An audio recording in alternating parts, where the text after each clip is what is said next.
All right, everybody. Just wanted to follow up on the chapter 10, number 85, to try to give you a best perspective on why we have counterclockwise torque due to friction and clockwise torque due to the tension.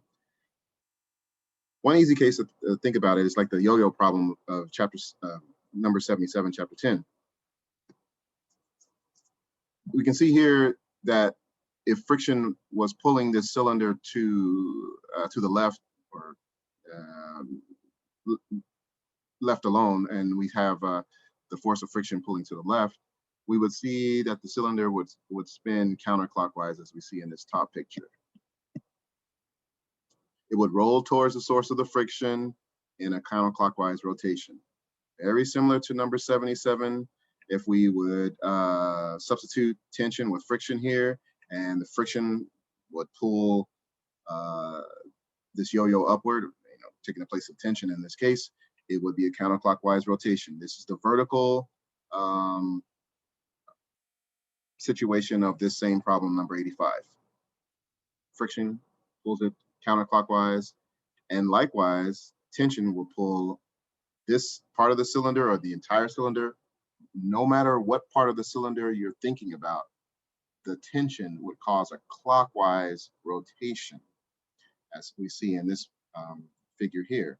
If, in fact, we could just pluck out that part, the dotted circle of this cylinder, and then put it under the power of tension, tension will cause that part of the cylinder to roll to the right, and it would be rotating clockwise. That's why tension causes a clockwise rotation, and friction does its thing, causing a counterclockwise rotation at R2. And since the, we'll get to that in a moment, but that's why we have this equation here. The net torque is force times radius 2, radius of 2 because it's a counterclockwise rotation, so therefore it's positive torque. And then the tension provides a clockwise torque, that's why it's negative. Why is the net torque positive? Simple reason is, now we don't have the weights and stuff to know which one is larger, but one thing we do know is that R2 is greater than R1.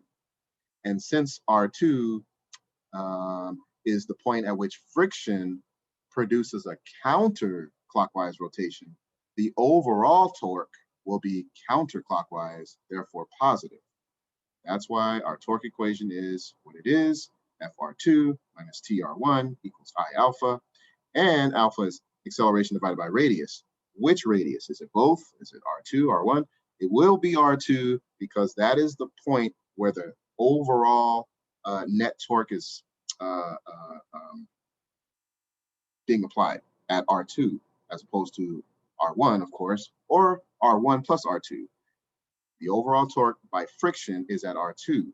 So therefore, alpha will be acceleration divided by radius 2.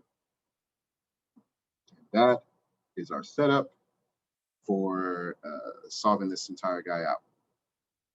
And forces work easily. And then, like I said, we're going to come back to this on Monday, solve it out for friction, and go into another couple of small examples with a parallel axis theorem. And then we'll go into angular momentum. We'll be starting that on Monday. Okay, I'll be posting some homework problems for you, and have a good weekend. Have a good weekend, and I will talk to you Monday.